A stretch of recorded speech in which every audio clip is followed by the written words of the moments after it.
कौन है navy officer आरती सरीन, जिन्हें सुप्रीम कोर्ट ने दिया डॉक्टर्स और नर्स की सुरक्षा का जिम्मा? आधी रात को हॉस्पिटल में की गलत हरकत तो सीधा पीएमओ की बजेगी घंटी। गृह मंत्री भेजेंगे फौज, सीजीआई डीवाई चंद्रचूड़ ने लगाई कोलकाता पुलिस की ऐसी क्लास, ममता के वकील की छूटने लगे पसीने। कोलकाता जैसी घटना इस देश में दोबारा न हो, यह तय करने के लिए सुप्रीम कोर्ट ने तगड़ा एक्शन लिया है। देश भर के अस्पतालों में अब डॉक्टर्स और नर्स की सुरक्षा के लिए नेशनल टास्क फोर्स की टीम अब सर्वे करेगी। यह टीम इतनी तगड़ी होगी कि सीधा पीएमओ तक फोन मिला सकेगी। कोलकाता पुलिस ने जैसी मनमानी इस घटना में की है, उसे सुनते ही सुप्रीम कोर्ट के जज इतने गुस्से में थे कि ममता बनर्जी के वकील के पसीने छूटने लगे। और उसके बाद जो हुआ उसे कानून की किताब में जरूर लिखा जाएगा, पर वो बताएं उससे पहले सुनिए इस नेशनल टास्क फोर्स में कौन कौन लोग होंगे और आपकी बहन, बेटी, पत्नी जो किसी अस्पताल में ड्यूटी करती हैं, उनकी सुरक्षा कैसे सुनिश्चित होगी।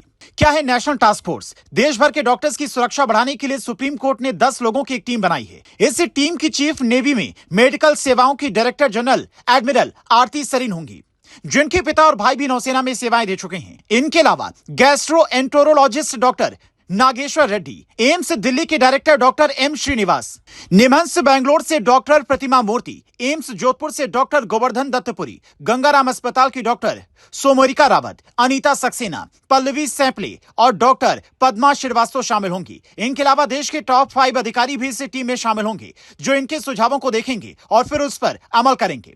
नेशनल टास्क फोर्स की अतिरिक्त टीम भारत सरकार की कैबिनेट सचिव, भारत सरकार के गृह सचिव, सचिव केंद्रीय स्वास्थ्य मंत्रालय, राष्ट्रीय चिकित्सा आयोग के अध्यक्ष, राष्ट्रीय परीक्षक बोर्ड के अध्यक्ष।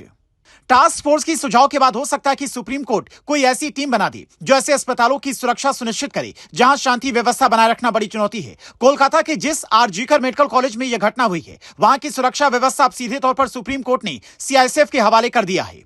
साथ ही कोलकाता पुलिस और ममता सरकार के वकील से सख्त लहजे में 3 बड़े सवाल पूछे हैं। सवाल नंबर 1, हजारों लोगों की भीड़ आरजीकर मेडिकल कॉलेज में कैसे घुस गई? सवाल नंबर 2, एफआईआर दर्ज करने में देरी क्यों हुई? आखिर अस्पताल के ऑफिसर क्या कर रहे थे? सवाल नंबर 3, पूर्व प्रिंसिपल से पूछताछ में देरी क्यों हुई? नई नियुक्तियां कैसे दी गईं?